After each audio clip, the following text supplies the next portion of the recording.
Newfound Lake where I'm building this fine looking retaining wall. This is like number 3 for me. Starting to get pretty good at this and doing it so that they have drainage behind the walls so that they don't fail over time. So I thought I'd make this quick little video in the event that you're about to build a retaining wall, or you know someone that is gonna build a retaining wall. Here's how it goes. So started building my wall. I'm only up maybe a foot, foot and a half. I'll probably go another foot. That's my base course there, that big stone. And that stone is sitting on about 2 inches of 3/4 inch crushed stone below it. And the reason I have the 3/4 inch crushed stone is it's good drainage, it's good stability, and it just helps this kind of foot itself in place so it's not gonna slip, and it gives me a course so that I can start building up on top. All right, now the cool part though is what we got going on behind the wall itself. So here is my 4-inch perforated pipe, my French drain, if you will. And if you look closely, I'll zoom in a little bit so you can see. It might be tough. There you go. There's slits in this pipe. That's where the water will enter. And I'll show you how that works in a second. This is just a kind of another silk kind of mesh protective sleeve that you can put over the pipe so that it doesn't fill with sediment and soil and other things over time, blocking the flow of water. So here's what we got going on in this thing. This is what we call a burrito. And the reason it's called a burrito, you see this filter fabric here kind of goes down underneath the 3/4 inch crushed stone and then around the side. And eventually I'm gonna fill this up with stone protecting the pipe, and then I'm gonna wrap the filter fabric around, kind of forming a burrito, if you will. So a couple things though.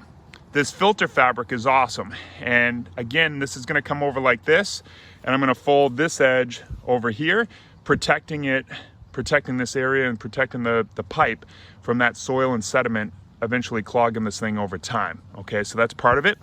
The other part of it is I try to go as tall as I could with this filter fabric against the wall. And the reason I do this is because if dirt does come in here, what happens is over time, during rainstorms and when this thing fills up with water, if there's nothing behind the boulders, the rock wall itself, the sediment and soils behind the rocks will flow through cavities like this. And what happens there is when it flows through those cavities, these rocks become unstable because they either fall back or they fall down.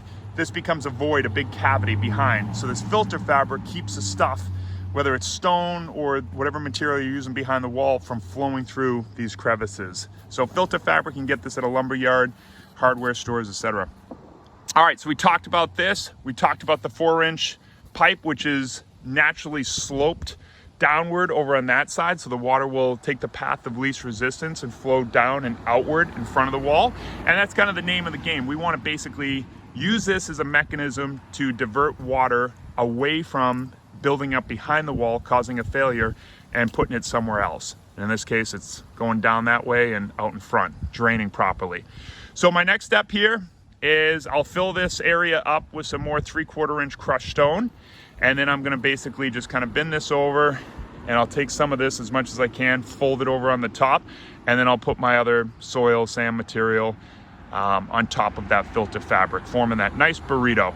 So again, you got your 3/4 inch crushed stone, couple inches worth, your 4-inch perforated pipe with a like a silk screen. I'm gonna fill this area in, another few inches of 3/4 inch stone, and then I'm gonna go ahead and wrap this thing around that whole area, the top of the crushed stone, forming that burrito, keeping things nice and clean in here. That water's gonna percolate through the rock, it's gonna fill up in the pipe and shoot out off to the side, the path of least resistance where it's sloped. So there you have it, my folks. That is the basic of a retaining wall with drainage system behind it. So we'll be building quite a few of those, and a lot more actually. And the next one's gonna be up there. So good to start small and work our way bigger. Anyways, hope you enjoy this. Have a great rest of your day. We'll see you guys.